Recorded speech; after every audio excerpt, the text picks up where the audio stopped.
Hey there, YouTubers. Right, so in this video, we're going to talk about why are you even considering this CPU or the i5-10600K. Hey, this CPU is absolutely incredible, folks. I got to tell you, highly impressed with it.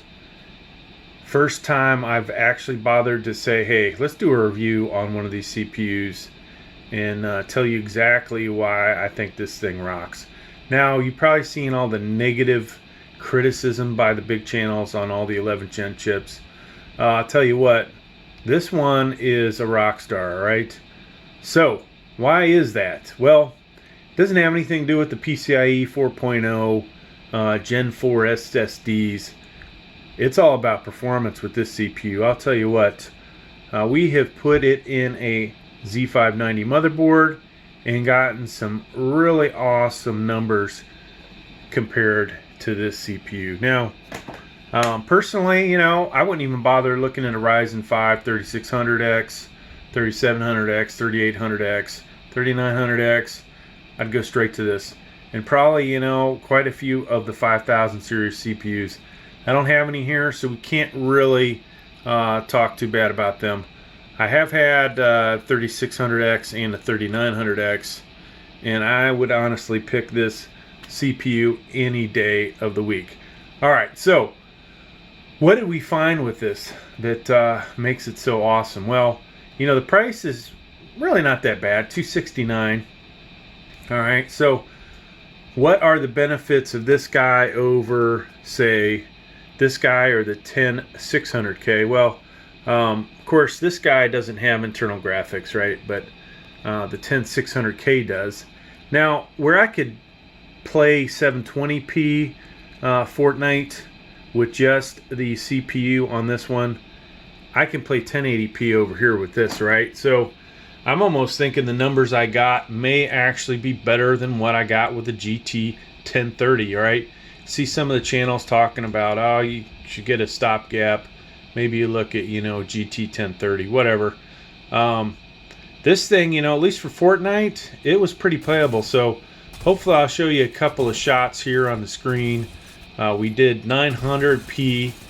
And of course, this is using performance mode, low settings. Pretty good FPS rate there, right? You might even be able to almost enjoy that on your 144 hertz monitor. Now, next, 1080p. Low performance mode again. Boom, look at that. I don't remember what I finished in this game. I think it was 6th or 9th, but you know, it was very playable, right? Now, would I trade this, you know, for a i9 10850K with my RTX 3070? No, I would not. Of course, then again, I haven't even got to play my RTX 3070 yet, so that's coming eventually on the channel. So what else? Benchmark wise, benchmarks, there's a huge difference between these and the three benchmarks I did. Cinebench was, I believe it was anywhere from 10 to 20% higher with this CPU over this one. The Intel XTU was, I think, almost 20% greater here. And then, of course, you know, a lot of you hate the user benchmark. There's things I don't like. You can definitely, when you read it, tell that they're definitely pro Intel.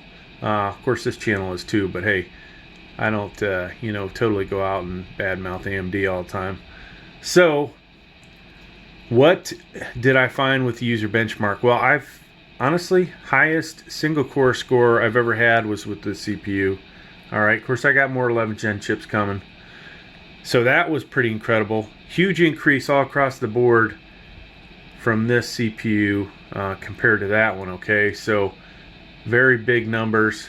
And you know, I kind of figured that would end up doing me some good in Fortnite, right? So we also played 1080p low performance with the RTX 2060 Super that I have here where I'm at overseas. Got some really awesome numbers with that. Honestly, that might have compared to my i7-10700K's numbers. So, you know, kind of hard to do some of these comparisons with these CPUs with Fortnite because any given day you can have quite a fluctuation in FPS. Replay mode works pretty good, except for, you know, it has a few things in it that aren't always your best friend. So, hey, getting back to it, you know, if you are considering 10th gen, you might want to just skip to the CPU. Even if you were looking at an i7, I'll tell you, if you were looking at i7 10700, I would go with this one, right? i7 10700K, I'd probably still go with this one. The i9 10900, it'd be, you know, kind of a rough choice, but I may go with this. And of course, an i9 10900K or 850K, I would go with those over this guy for gaming. But you know, it is a really good CPU. I honestly feel like Intel really made substantial improvements over this generation to that one. All right, now, could I say this about the i7 11700K or the i9 11900K? I don't know, because I don't have one. You know, possibly. So if you are, you know, thinking about, hey, I want to get into some gaming, I can't afford a graphics card. Graphics cards are ridiculously expensive. You got to figure, you know, a year from now we'll be back to graphics cards being affordable. Something's got to give, right? You know, and if not, I will be having a fire sale because I've got about 30 graphics cards. So at some point I'm going to start unloading them just to get some money out of them. And hope, you know, one day I can buy all the other ones when the price drops. But yeah, stopgap, you know, this might be good enough for you. Now, I haven't tried any other games. We're only talking Fortnite. Not even sure I can get Warzone to load up, but definitely loaded up Fortnite and had no problems there. It's a pretty spiffy little CPU. Definitely worth the money so far. All right. Hey, thanks for checking out my video. Please like, please subscribe. Thank you.